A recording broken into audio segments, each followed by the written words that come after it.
Hi everyone. I want to talk today about words, in particular about the word sacred.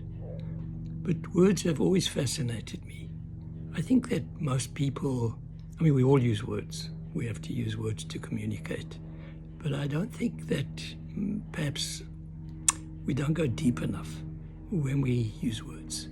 We use them as nouns and in a very superficial way, in a kind of way, because words are not just words that come out of the mouth.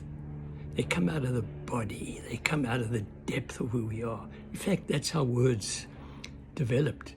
If you think about Aboriginal peoples walking around and trying to communicate, that's how they would be speaking, trying to communicate something that was deep within them, something that they felt deep within themselves. And that's how language slowly developed. It was out of some real deep knowingness and deep body language. So we have to be careful with words. They carry power. And we know how hurtful they can be on the one hand and how elevating they can be on the other. So the right choice of words, the way we shape the words, the way we allow the words to come out, also has a way of we call it express ourselves. The way we use words to express what's deep inside us, carry with it an energy. So the word sacred has been coming up for me lately, and I'm thinking that perhaps a lot of us, we all use words. We all use the word sacred, for example. We'll say, oh, that's sacred, or the space that I was in felt sacred. So we seem to know what we're talking about, and we seem to know what the word actually means. The word sacred does tend to have a religious context or spiritual context. We don't usually use the word sacred if we're doing science, for example. You'll never see the word sacred in any scientific paper. Even in hospital settings, doctors and the people, they don't use the word sacred. I'm not sure why not, but because somehow it's something subjective and not something objective. So the trouble with medical science anyway is that medical science has been captured by what I call a very machine-based way of seeing humans. Somehow we got caught up in what I call the Newtonian science, and that has a way of making everything sound and look like machines, and that human beings are just sophisticated machines. But machines don't have the depth of words. So we have to be careful in this machine model, which is useful. I'm not saying it's not useful, but there is a deeper knowingness that is with words that machines and even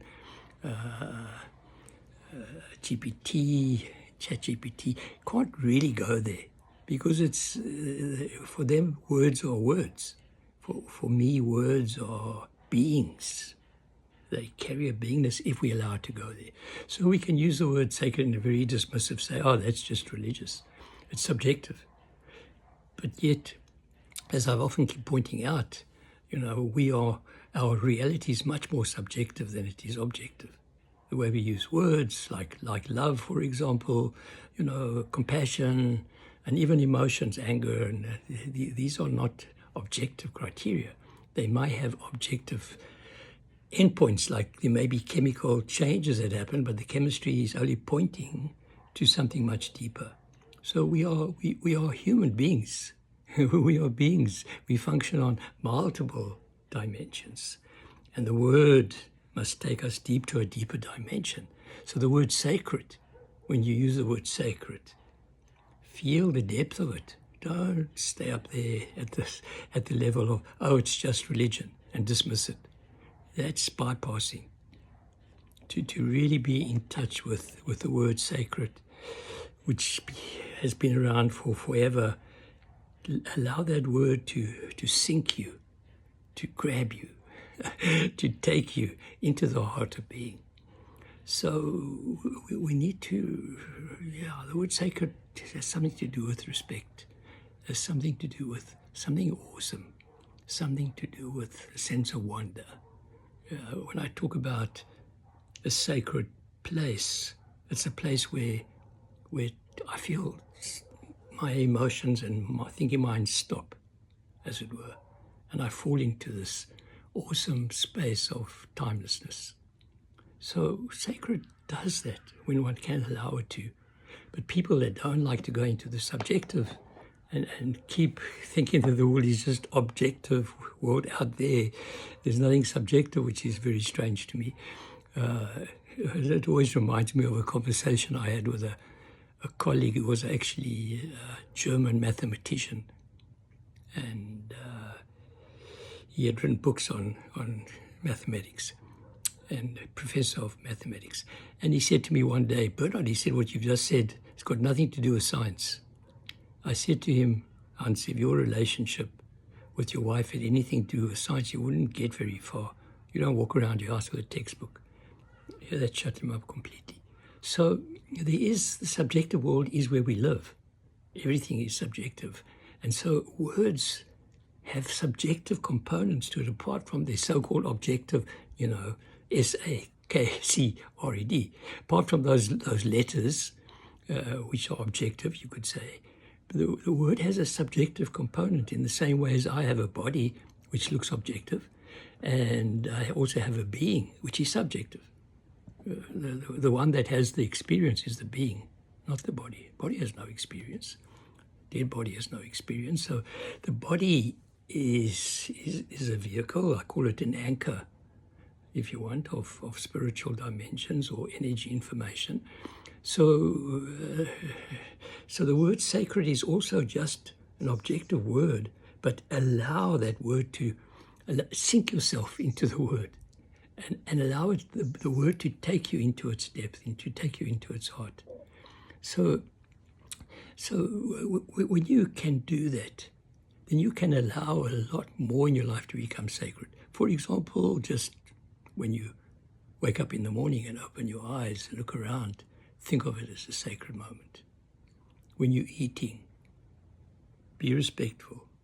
Be in touch with the awesomeness of the food that is in front of you, and the awesomeness of your own beingness here, that you're not just a body, you're a being. When you're walking in nature, feel a sense of the sacred. It's all around you. It's there for you. Allow yourself to go into that rabbit hole, down into the depth of the sacred. It's awesome then. Your life starts to transform itself. So don't stay superficial. There's depth to everything. Every word has depth to it. The word love has enormous depth to it. You can stay at the level of the thinking mind.